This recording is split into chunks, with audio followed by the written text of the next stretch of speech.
Anthony Rendon is a man of many phrases. No hablo inglés, I'm not here, baseball is just a job. Well, today we get to add a new phrase for Anthony Rendon's quote book. See ya.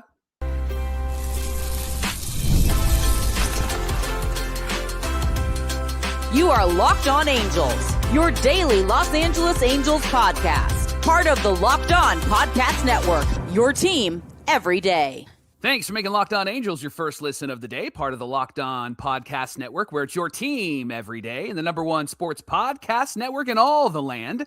And today's show is brought to you by our friends at FanDuel. If you want to be right in the middle of all the action this season, visit FanDuel.com and place your NFL live bets all season long. Thanks for being here for this episode of Locked On Angels, where it's your team every day. You've got the Frisch brothers here with you, a.k.a. the Super Halo Bros. My name is Jon, and that's my brother Mike. And my name is Mike, and that's my brother Jon. Now, we're here 3 times a week talking Angels baseball with you through the cold winter months, but we'll be back to 5 times a week in early February. And we're talking Angels baseball with you because we want you to be a more informed, smarter baseball fan and Angel fan. We're getting ready for our 5th season of Angels baseball as the host of Locked On Angels, so we're looking forward to that.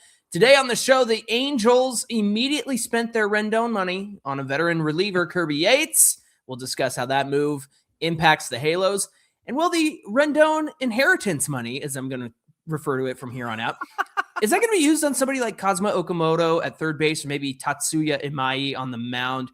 Their signing windows are closing, so that's got to be something that's got to happen really soon. But first, Mike, let's talk about the Angels and Rendon restructuring his contract for this season and beyond. Yeah, first reported by Sam Blum of The Athletic. Anthony Rendon and the Angels have agreed to restructure his contract, meaning that the money that he's owed in 2026 will be spread out over the next few years. Now, Rendon is owed roughly $38.6 million in the last year of his contract. As part of the restructure, he will be paid that money over the next 3 to 5 years. It'll be spread out into smaller payments, which frees up spending and more payroll for this season. It's not clear how the money will be paid out year by year so far, and it's unclear how much money will be freed up for 2026. Yeah, to give you an idea of what this means, though, here's kind of a possibility. I'm terrible at math, so let's round up 38 million. You have an English degree, don't you? Right, exactly. And sometimes I can't even speak on the show either. Let's round up 38 million to 40 million just to make it easier. Mike, if they spread out that 40 million over the next 4 years, that's 10 million to Rendon each year. That would free up possibly 28.5 million to spend for 2026. But a couple of important things. This is not a retirement. Right. Therefore, the average annual value or the money regarding the luxury tax, that's not going to change, which means that Rendon's average annual value of $35 million is still going to count toward the luxury tax this year. Now, Jeff Fletcher of the OC Register reported that Major League Baseball and the Players Union both had to approve the restructuring. They do not allow players to reduce the present day value of the contract, meaning Rendon is going to receive interest on whatever money is deferred. Now, all told, Rendon's time with the Angels was a complete disaster with a capital R, capital, right? Like disaster, right? After having a great season of 52 games in the COVID-shortened 2020 season, where he was a MVP candidate, top 10 in voting, Jon, that season, his injuries just kept him off the field for most of the next 4 seasons. Didn't even play last year, didn't even join the team. And the Angels announced that he would need hip surgery at the start of spring training. We all rolled our eyes when that news came out. And we were like, of course, this is what's happening with Anthony Rendon. In 257 out of a possible 870 games, 29.5% of games that he could have played in, by the way, Rendon's time, I'm better at math than you are, Rendon's time with the Angels ended with a 242 slash line, a 348 on base, a 369 slugging, ouch, and a 717 OPS. Fangraphs values Rendon's time with the Angels in the seasons he did play as worth $30.5 million. Now, remember, he signed a 7-year, $245 million deal with the Angels, and the average annual value each year was $35 million. So across the 5 years that he did play, he didn't put up 1 year's worth of value for our favorite team. So there's a couple of good questions here in the chat. Of course, we're live. Thank you to all the everydayers in the chat. Gilbert, I'll go to Gilbert Gonzalez because he's kind of summing it up. Do you guys think it's better to have the buyout restructure, but have him on the books for 5 years, or should they just have kept him on the book for this year and gotten it over with?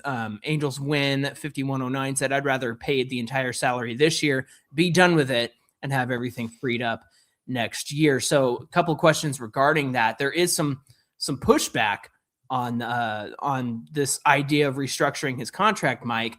Essentially, it's why not just get it over with, have him on the books one more year, pay him what he's owed for 2026, and be done with it after this year. The thing with that is, I think the sentiment there is, are the Angels going to be competitive in 2026? Well, if you don't think they're going to be competitive, then I could see an argument of just pay them and get it over with. But I think this is a pushback to being competitive, right? Yeah, I think so. And we have to remember that we are thinking logically as Angel fans. The Angels organization does not think logically about our favorite team. And that's the thing is like the, right? the people who are bringing up this idea of just pay them and get it over with, 2026 is kind of a wash. The Angels, they don't view the season like that. So it's hard. You have to put on your Angel glasses, your Angel lenses, your Angel filters, and view it through their eyes, right? Yeah, because what will happen is they will say, yeah, we already were able to use some of that financial flexibility to get Kirby Yates. Yeah. They're going to say that. And then our pushback would be, yeah, but bro, he's 38 and he had a bad year. And we're going to talk about him in a minute. And I think we have some good points to make in the good category for bringing Kirby Yates onto this team. But that's what the Angels will say. They're going to use some of the signings they've already made to push in the direction of, well, this is why we did this, so we could save some money and we could sign some players. What Angel fans want is players that are actually going to make a significant difference on this team. Right. What the Angels organization will do is sign players that have the potential to make some sort of a difference on this team. And that's where the tension lies. So I get what the Angel fans in the chat are saying, what everydayers are saying. I get the idea of like, yeah, one more year, just pay him out. You should have just released him, DFA'd him, right? I get all of that. And I think I would be in that category. In fact, John, I would have negotiated a retirement so that I could knock off the $35 million of the luxury tax, if that's possible. Yeah. And I haven't looked into that, so I don't know if it's exactly possible. But if it is, man, I'm certainly working towards that.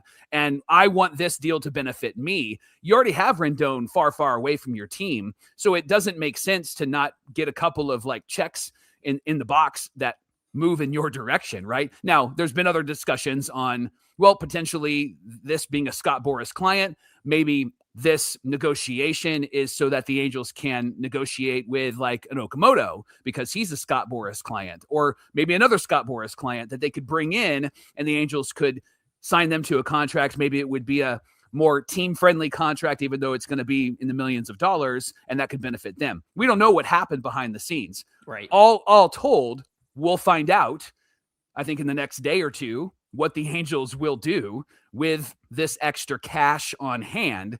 The truth is I think that they're still going to go in the direction that they have already gone. They've shown us their strategy. They just haven't talked about it. And their strategy is high potential with a possibility of really performing well, instead of high performance and really going to be a significant difference maker on this team. Yeah, a lot of crossing fingers and hoping and praying and wishing, like you've said previously on the show. Mike, to kind of put a stamp on just talking about Anthony Rendon, let's take the next few minutes to just reiterate a lot of the things that we've discussed over the years on this show with Rendon.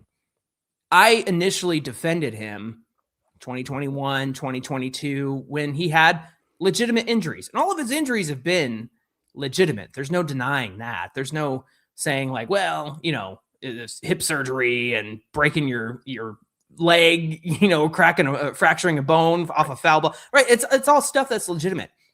But the problem is he lost me a few years ago when he wouldn't talk to the media, when he would have little quips and little jokes. And, the problem is that the optics of it all were just bad. Mm-hmm. No hablo inglés. I'm not here. The optics of saying to Jack Vita on the Jack Vita show, the season should be shorter. I know he said it as a joke, but it's optics, right? Like it's how it looks from the outside looking in. And then everybody takes that quote and runs with it and said, Rendon is saying the season should be shorter when he hasn't even played a full season in how many years, right? So it's stuff like that honestly frustrates me as a fan, because we already have to put up with so much piling on as Angel fans and this franchise and everything they do wrong. And then for him to add to that is just frustrating. The other thing is, like, be a teammate, dude. Yeah. Like, I know you don't want to do the teammate thing where, yeah, I really miss the guys and da-da-da-da-da.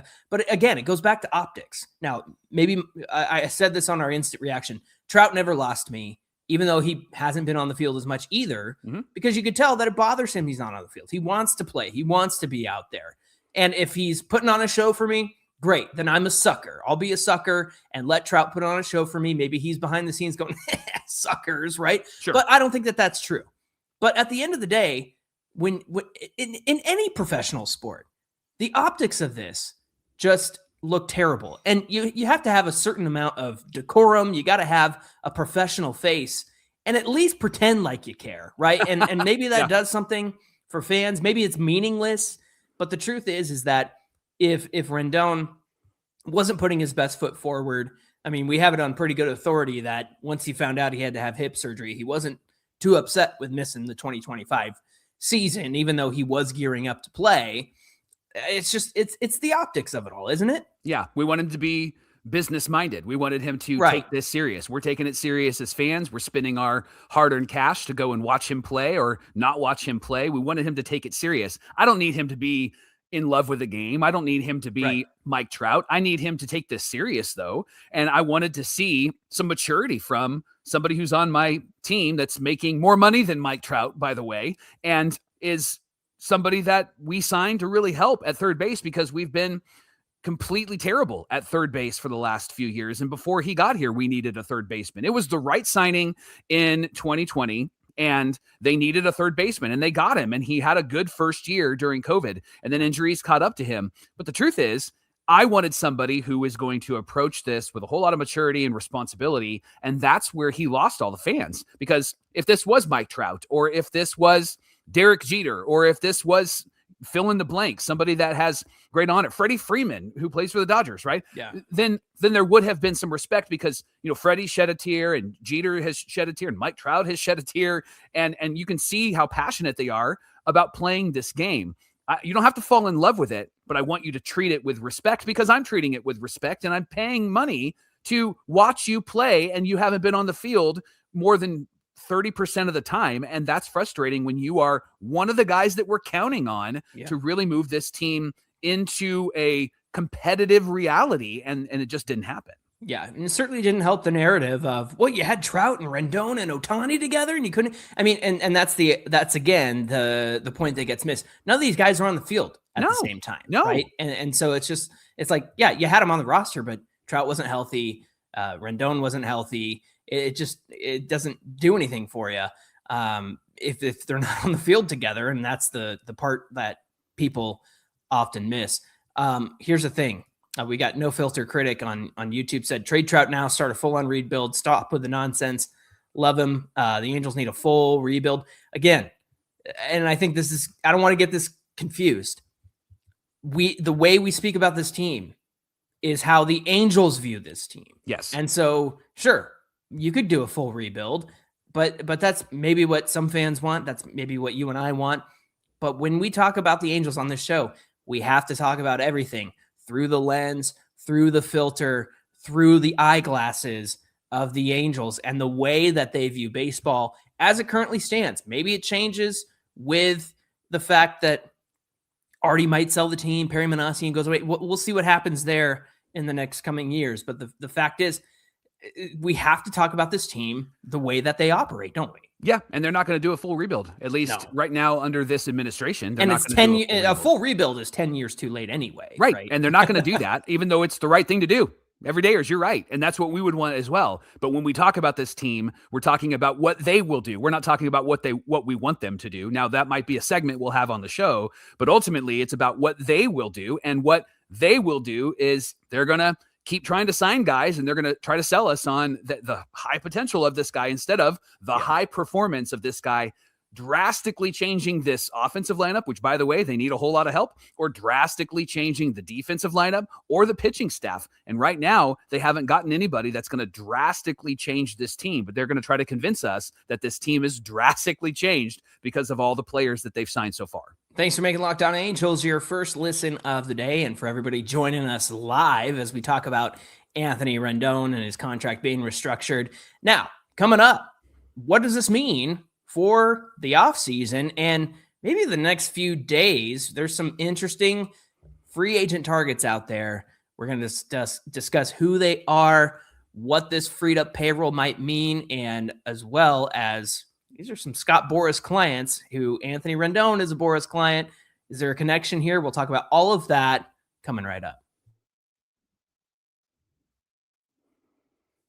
Fridays feel a whole lot different during basketball season. That's because FanDuel is making them even better. Every Friday night before the games tip off, FanDuel gives fans a new way to kick off the weekend with NBA Happy Hour. Now, NBA Happy Hour is your official pregame. It's a limited time window where special offers drop right inside the FanDuel app before the action starts. So turn your notifications on if you have the FanDuel app, or download the FanDuel app and turn your notifications on, because Fridays from 6 p.m. to 7:30 p.m. Eastern time, they have become appointment viewing NBA Happy Hour with FanDuel. Opening the app, you're going to see all new things. You're going to see boosts, bonuses, and surprises. Going to help you win some more money. Those smart fans are going to win some money, and you're smart fans. That's why you're here at Locked On Angels. It adds extra energy to Friday night basketball without overthinking it. So before tip-off on Friday, check the FanDuel app and see what's dropping during NBA Happy Hour every Friday from 6 p.m.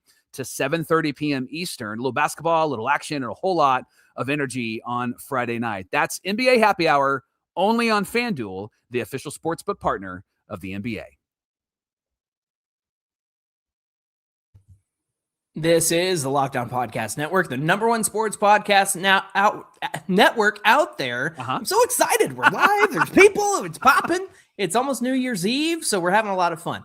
Listen, if you're an everydayer and you consider yourself an everydayer and you're here and you never miss an episode, we've got something just for you. Join the Everydayer Club and get Locked On Angels with no interruptions, commercial-free, members-only Discord access. And it's not just for Angels, but like all the Locked On shows. I've been jumping into the Locked On 49ers channel and having a little fun in there. You can get that for just $5 a month or $50 for the year. Take it up a notch and go all access. You'll get one-on-one text access with me, all access episodes, exclusive newsletters, a 15% discount to the Locked On merch store. We've had some fun like gatherings online where we just chat as Angel fans, and we've had a lot of fun. So go to lockedonangels.supercast.com or check the link in the episode description to learn more. Well, now that we have potential flexible money because of Rendon's inheritance that he is leaving us, thank you. Great Uncle Rendon passed away and left us an inheritance, right? Now, the question really is, does that leave the Angels an opportunity, give the Angels an opportunity to land somebody big like Okamoto for third base or Imai for the starting rotation? Now, there's been a lot of silence around those guys, and I don't know if that's strategic or not, but there really hasn't been much talk. Now, here's something interesting. We like this comment from Baseball Guy 316 on Twitter, someone who generally disagrees with us and everyone and everything related to the Angels, but he's very what's the word when you always take the opposite direction or the opposite opinion of George Costanza. Contrarian. There you go. That's Got the it. word. Yeah. He said the fact that Rendon is a Boras client and Boras has most of the free agents left leads me to believe that the Angels will sign one, if not two, of his free agents, which is why they are deferring his money. Now, you can see in the comments, our everydayers have reaffirmed that. I think a lot of everydayers believe that there is some sort of like, hey, you do this and we're gonna help this happen. I'm gonna move this guy in your direction. Now, so happens that Scott Boras is the agent for Okamoto and Imai. Both of those guys are two guys that I think would really help this Angel team offensively and in the starting rotation. Yeah, the latest news about these two is from Mark Feinsand of MLB.com. He reported both players just today are holding meetings in Los Angeles. this week with interested teams. Imai's negotiation window closes on Friday at 2 p.m. Pacific. Okamoto's window closes on Sunday at 2 p.m. Pacific. Now, if either player doesn't reach an agreement with a team by then, they'll go back to their teams in Japan for the upcoming season. No, I think they will because Murakami agreed, right? I think that these guys will agree. Now, on Imai, the latest news was that the White Sox have emerged as a contender to sign him. Freaking White Sox, freaking Pirates, making us look bad by actually doing cool stuff.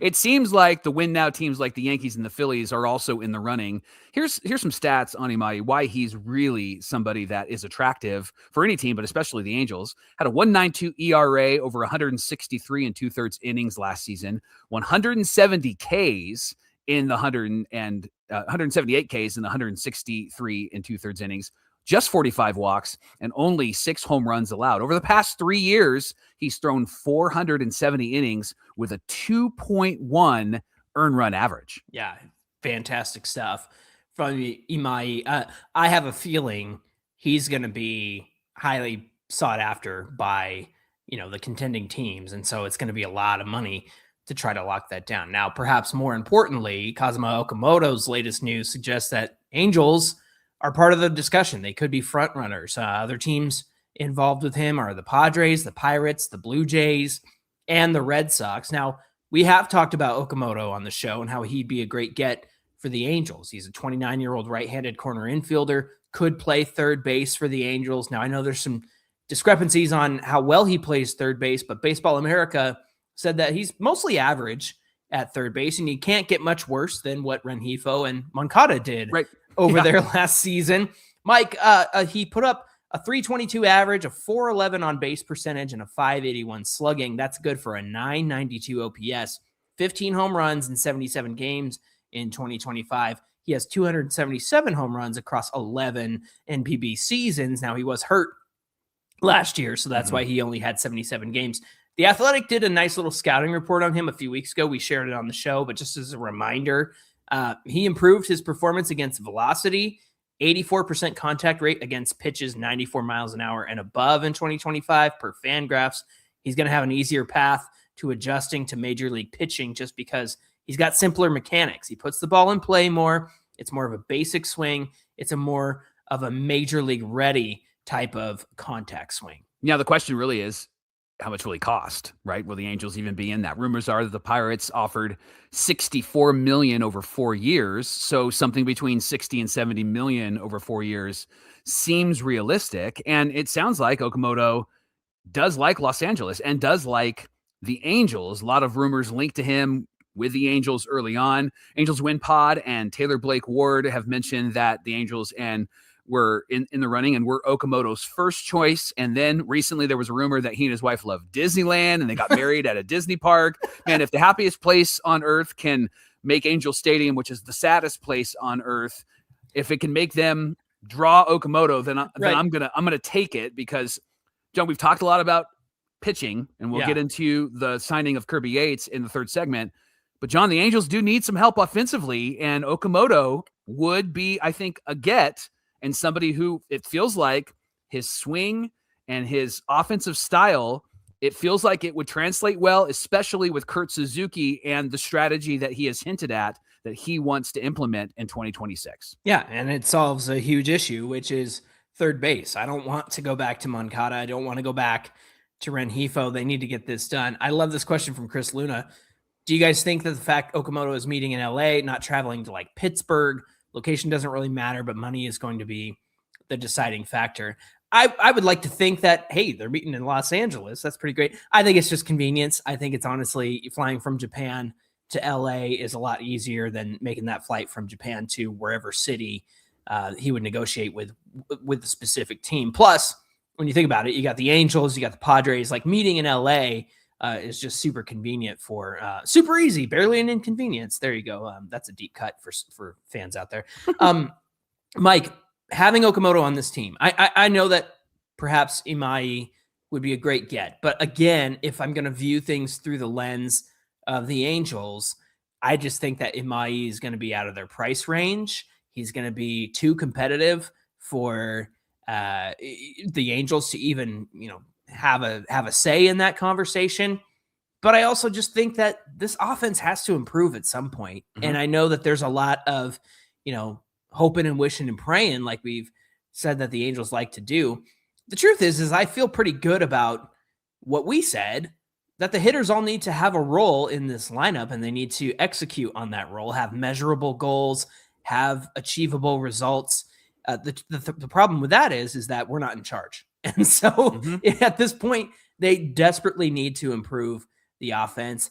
You can't roll with Von Grissom. You can't roll with Oswald Peraza. You can't make Christian Moore go over to third base. You just can't do that. And so to have an anchor like Okamoto over there at third base, and again, if he's great at first base too, and he can even spell Nolan Shonowell over there when there's a lefty on the mound. Shonowell is actually pretty good against lefties, by the way. He is, yeah. But the thing is that if he needs a day off, you can put Okamoto at first base. You can put Peraza at third base for a game, right? So it gives the Angels some flexibility that I think is really necessary. So for me, I think it's Okamoto. I think that that's the direction that they have to go. Yeah, I 100% agree. And offense is what the Angels, I think, need to prioritize. Not that they don't need another pitcher. I think they do. They need to do both. But the truth is they need offense. And they don't have Taylor Ward anymore. And Taylor Ward did bring 30-plus home runs and 100 RBIs, and they're going to need to replace that. Even though there was a lot to critique about Taylor Ward, he still was their best home run hitter and best run producer last year. You have to make sure that you replace that. And if you're not going to replace that with one player, then you got to get two players, I think, to replace that. And gosh, if they go and get Okamoto, maybe he plays left field and then they make a trade for somebody like Arenado, right? And I don't think Arenado's numbers look great. I don't know if he's going to be a boon for the Angels, but that could be something that they do. I think they need a couple of hitters along with a couple of pitchers to make this team better. I'd really love Bo Bichette, but that's my pie in the sky. Absolutely. In your dreams, John, that's not going to happen. But, stranger things have happened. But speaking of which, I got to catch up on that Stranger Things.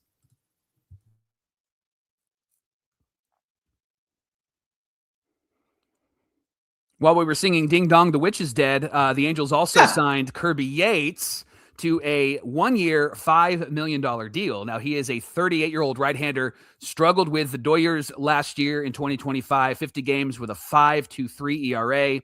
He had back issues and hamstring issues with the Dodgers, but every reliever struggled with the Dodgers last year. Yeah, no kidding. They all struggled, and they still won the World Series. They signed every good reliever who was good in 2024 because they were dealing with injuries. They were dealing with problems. So they signed everybody who was good. Yep. And that's, what do we always say? Relievers are volatile. And that was the perfect example. They didn't even use half their relievers in the playoffs.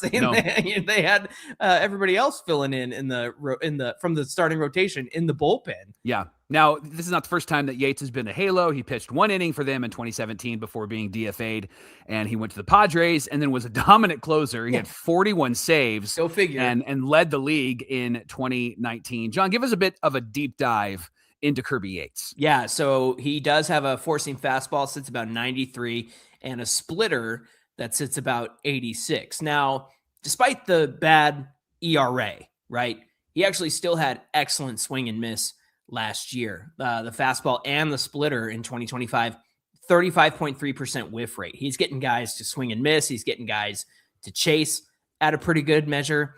So the stuff isn't bad. It's still there, and it's the stuff that he had when he didn't have a 5-point-something ERA. So I think that you can really attribute what happened to him just to the injuries. Mm-hmm. And again, everybody in the Dodgers bullpen was injured. Mike, I think the biggest important thing here is that he's reuniting with Mike Maddox, who's going to save everybody in the pitching staff. Superman, not Mike Maddox anymore. He's Superman. But here's the thing. Ryan Falla of AngelsWin.com, our favorite Falla on Twitter, he had a great tweet regarding Kirby Yates. He said, in 2024, Yates had a 1.17 ERA in 61 2/3 innings pitched, 85 Ks, an all-star season, and an 8th place Cy Young finish. And he played for the Texas Rangers that year under pitching coach Mike Maddox. So you hope that there's a good connection there. Mike, like I said, the stuff is still there despite the bad results. Still pitches like he did during the good years. And again, I think that you can attribute that to just the injuries that he had last season. Yeah, 100% agree. I know that there is pushback about this signing, 38-year-old reliever coming off a bad deal. But again, we're always going to have the same answer to that. Relievers are volatile.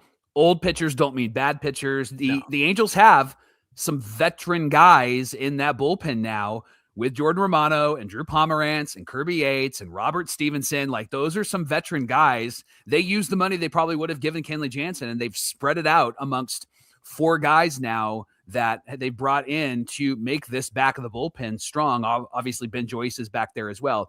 But remember, it's the Angels, so it's high potential with it could be a powerful performance, not high performance and no potential at all. So that's what this signing is. But I think what it does is it shows that off the bat, they're going to see who wins the closer role. And then I think that there's going to be some negotiation with the closer role. We said on the show yesterday when we talked about the bullpen and we didn't have the Kirby Yates news at the time, that it'll probably more than likely they'll start with either Jordan Romano or Robert Stevenson at the back end of the bullpen. I think what this does is it moves Kirby Yates to the back end of the bullpen because he is coming off an injury, but he did pitch last year, unlike Jordan Romano, and he's working under Mike Maddox he was a really great closer when Mike Maddox was in charge of him, so to speak. And so I really like this signing for my Angel eyeglasses, right? From my Angel perspective, I really like this signing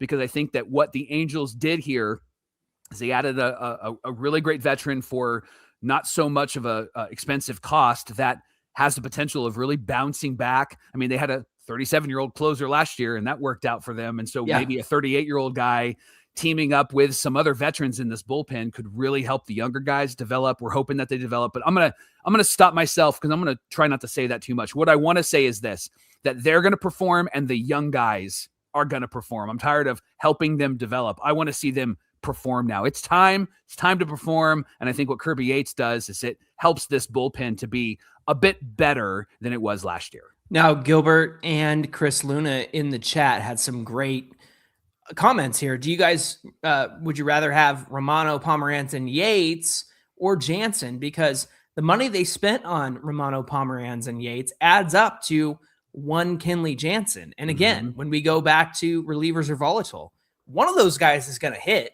And the fact is that you spread the wealth out among those pitchers. And so I think that you take a gamble, but and then with Pomerantz and Romano and now Yates, and then you have like Stevenson, right?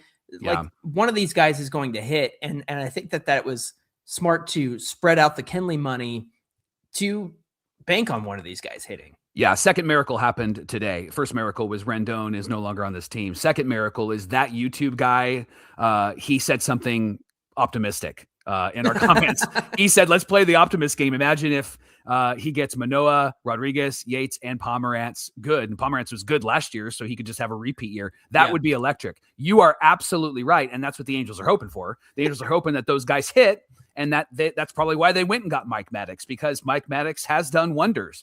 And somebody said they got to give him the keys to the city if this works out. Absolutely. I'm voting for that guy for president in 2028 if he can fix our Angels pitching staff. Yeah, he's going to have to do a lot of heavy lifting, but I think adding Yates makes this bullpen so much better than it was, earlier today when we did our show on the bullpen and talked about their roles in the bullpen.